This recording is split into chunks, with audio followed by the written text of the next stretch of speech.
G'day and welcome back to Maintenance Break. I'm Pete. And I'm Drew. Pete, we've got some heavy lifting to do today. We're looking at the Resources Queensland safety notice regarding an incident on the 16th of September 2024. It involves a 5-piece wheel assembly on a Komatsu 830E where the tyre fitter is struck and injured by the tyre jewellery. And it's a textbook case of what happens when shop floor creativity meets a lack of operational discipline. It's a shocker, Drew. A tyre fitter and a manipulator operator working on a vertical mount. A bead seat band and side ring let go, and the bloke on the tools takes the full force to his foot, his arm, and his head. When you hear 830E, you know the scale of the components we're talking about. This isn't a passenger car. This is supersized heavy metal with zero mercy. Let's get into the why, because this is where the PCR triad really shows the cracks. Before the incident even happened, they were struggling. The tyre handler was trying to fit the bead seat and side ring while the tyre was horizontal on the floor. And here's the kicker. They used another tyre to weigh down the bead seat band to try and force it into place. Using a spare tyre as a weighting jig. Drew, that's a massive red flag for risk. You're using equipment in a way it was never designed for to solve a performance delay. So they've got it weighted down, I think it's seated, and the manipulator operator lifts the assembly into the vertical position to mount it. Unfortunately, it wasn't seated correctly. They then leave a gap between the tyre and the rim so the fitter can reach in and install the tyre sensing module. And that produces a line of fire event right there. The guy's got to position himself between the manipulator arms and the rim. He's essentially standing under 100 kilos of steel jewellery, but is only being held up by friction and hope. And hope isn't a safety strategy. The bead seat band and side ring fell right at the time tyre fitter was in there. Not a great outcome. Now, we need to talk about the learnings here, Pete, because the safety notice was very specific about how this should have been handled to manage the risk. Absolutely. There are 3 ways this should have gone, depending on whether the rim is on the truck or off. Let's break them down for the listeners.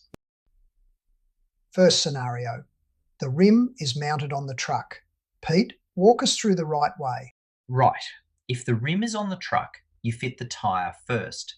Only then do you bring the bead seat band and side ring assembly in using the manipulator.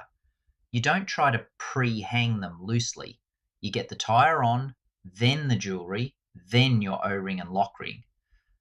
It's a sequential controlled process using the right tools for the job. And what if the rim is removed from the truck? This is where people get lazy with the horizontal mount. This is critical. If it's off the truck, you fit the whole lot.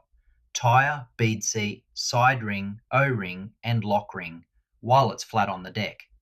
But here is the bit people skip. You must pressurise that assembly to the OEM recommended pressure while it's horizontal. That seats the jewellery.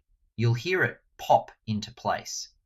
Once it's seated, you deflate it back down to between 20 and 30 pounds per square inch, just enough to keep the bead held firm. Then you stand it up to put it on the truck.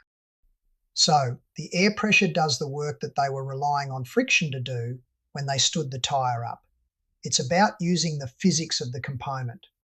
Exactly. And there's a third option, using a spare rim. You pre-seat the jewellery on a spare rim, pressurise it, deflate it, and then move the pre-seated assembly over. It's about ensuring that by the time that tyre is vertical, that side ring isn't going anywhere. But even with the best technique, Pete, we have to talk about the line of fire. The safety alert was clear. A strict no-go zone must be enforced. If there is a risk of being struck by a component or the manipulator arms, you stay out, period. It's about positive communication. The manipulator operator is the captain of that zone. Nobody enters between those arms until the operator has killed the movement and given the clear, all safe. In this incident, that communication loop clearly broke down. And let's look at the sensing module. The fitter was in the line of fire specifically to install that module. Why? The safety alert suggested a review of the location. In many cases, you can fit that module to the bead seat band before it's even near the rim. That's the P in the triad, performance through engineering. If you move the module so it can be installed in a safe horizontal position, you've eliminated the need for the human to be in the danger zone. You haven't just made it safer, you've probably made it faster because the fitter isn't cramped inside a rim frame. It's about looking at the task and asking, why is a human body required in this space? If the answer is to reach a sensor, then the design is the problem. Spot on. This incident didn't happen because of one mistake. It was a chain. Incorrect technique with the weight tyre, failing to pre-seat with pressure, a breakdown in communication, and a work positioning issue for the sensor. You break any one of those links and that's when people get hurt. In this case, a bloke goes home to his family with some pretty significant injuries. It's a heavy lesson, mate, but one every tyre bay in the country needs to hear. It comes down to operational discipline. We can have all the SOPs in the world, but if the supervisor isn't checking that the line of fire is a real physical boundary and not just a suggestion, then we're just waiting for the next safety notice. All right, Pete, let's give the listeners a concrete takeaway for their next shift. This week's break tip: tomorrow morning, go to your tyre bay. Don't look at the paperwork. Look at the hold points.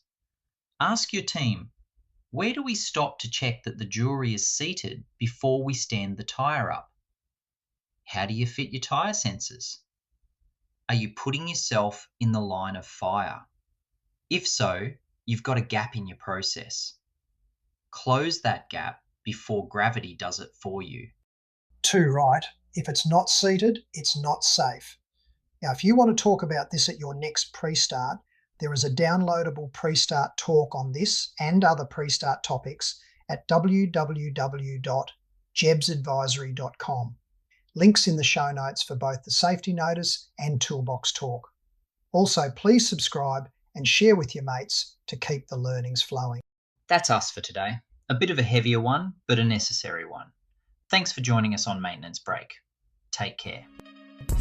And keep those assets running.